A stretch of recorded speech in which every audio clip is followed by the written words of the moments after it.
Good evening टूअर live IPO के YouTube channel में आप लोगों का स्वागत है। चलिए अब बात कर लेते हैं निफ्टी 50 के बारे में कि निफ्टी 50 नेक्स्ट मतलब कल कहां पर कम काज कर सकती है और हमने हमारे प्रीवियस वीडियो में क्या डिस्कशन किया था, राइट। तो देखिए दोस्तों, यहाँ पर जिस तरह से मैंने आपको बार बार बोल रहा हूँ कि ये हमारे लिए एक रेजिस्टेंस का काम करता है और ये लाइन जो है हमारे लिए सपोर्ट का काम करती है, राइट। तो यहाँ पर आप देख सकते हो कि बहुत बार एक बार यहाँ पर टच किया, फिर यहाँ पर भी टच किया, यहाँ पर भी टच किया, यहाँ पर भी टच किया, again same to same situation. यहाँ पर ही उसने एक ऐसी नेगेटिव कैंडल क्रिएट की है। ये जो कैंडल आप दिख रहे हो ना, रेड कैंडल, ये एक नेगेटिव कैंडल है जिसको मैं अपनी खुद की लैंग्वेज के हिसाब से इसको मैं बोलता हूँ शूटिंग स्टार। क्या? Shooting star. और ये शूटिंग स्टार कैंडल मेरे लिए एक फेवरेट है। मैं दो कैंडल को सबसे ज्यादा प्रिफर करता हूँ, एक है शूटिंग स्टार, ठीक है, और सेकंड है हैमर कैंडल। अब ये दोनों कैंडल को मैं सबसे ज्यादा यूज करता हूँ मेरी ट्रेडिंग जर्नी में। और ये दोनों का क्या है कि प्लेटफॉर्म कब कहाँ पर किस तरह से बनता है उसके ऊपर डिपेंड करता है, राइट।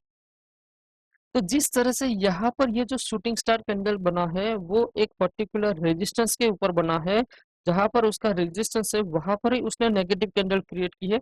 मतलब ये अपने आप में एक स्ट्रॉन्ग कैंडल बन जाएगी फॉर द नेगेटिव साइड। इसका मतलब ये हुआ कि मार्केट को ये अब नीचे ले जा सकता है, correct, as per the technical. Same situation आप यहाँ पर देखिए तो ये क्या चीज है, ये हैमर कैंडल में इसको बोलता हूँ। तो ये क्या करती है, इसको मार्केट को ऊपर ले जाने में लिए मदद करती है। सेम चीज यहाँ पर भी देखिए, ये भी एक हैमर कैंडल बनी है जो ग्रीन कैंडल। ये क्या करती है, जहां पर सपोर्ट है वहां पर ही उसने पर्टिकुलर एक हैमर कैंडल बनाया हुआ है और ये इंडिकेट करती है कि मार्केट यहाँ से ऊपर जाएगा। सेम सिचुएशन यहाँ पर भी, ये जो शूटिंग स्टार कैंडल बनी है ये एक कहाँ पर बनी है, रेजिस्टेंस पर। अब अगर रेजिस्टेंस पर अगर कोई नेगेटिव कैंडल बनती है तो वो अपने आप में स्ट्रॉन्ग कैंडल बन जाएगी। मतलब कि अब यहाँ से मार्केट आपको नीचे की साइड ले जा सकता है, करेक्ट, ओके। ये तो हो गया टेक्निकल हिसाब से। अगर फंडामेंटल या फिर कोई न्यूज बेस के हिसाब से डिस्कशन करेंगे तो पहले ये देखिए, ये कैंडल, ये ओके, ये सारे के सारे जो मूवमेंट है वो as per the news base चले थे, राइट। अब सारे जितने भी मार्केट को न्यूज के इफेक्ट में चल रहा था, एज पर द इलेक्शन हो गया या गवर्नमेंट हो गई या फिर उसका किसको कौन सा कैबिनेट का दर्जा मिलता है, क्या मिलता है, वो सारे के सारे पॉइंट अब मार्केट ने पचा लिया।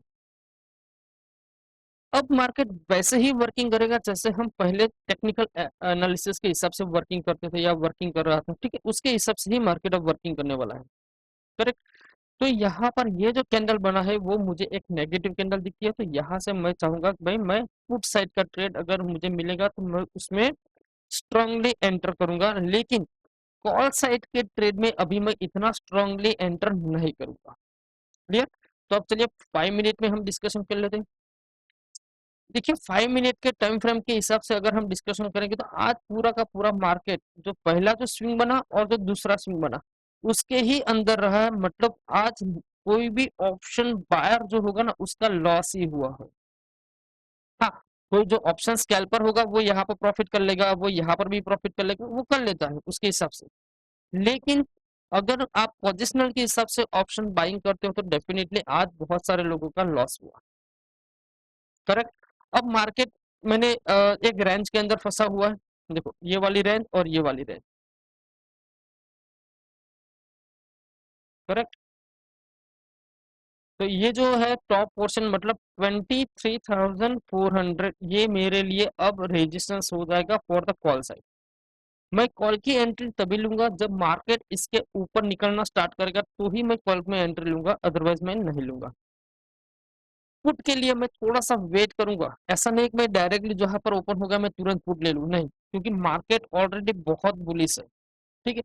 तो जैसे मान लीजिए मार्केट ओपन हुआ कहीं पर भी, ये मैं लाइन ड्रॉ कर दूं, यहाँ पर ओपन हुआ तो जैसे ऊपर जाता है और कहीं से भी जो रिजेक्शंस लेता है तो ये रिजेक्शन को मैं मार्क करूंगा।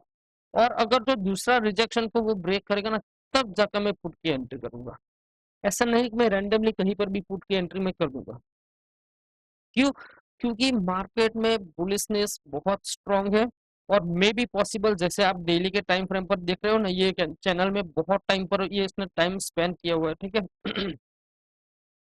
तो अब मार्केट का टाइम हो चुका है, कहीं ना कहीं उसको ब्रेकआउट देना ही पड़ेगा। या तो आइदर यहाँ पर वो ब्रेकआउट दे सकता है, या तो आइदर इस साइड ब्रेकआउट दे सकता है। ठीक है।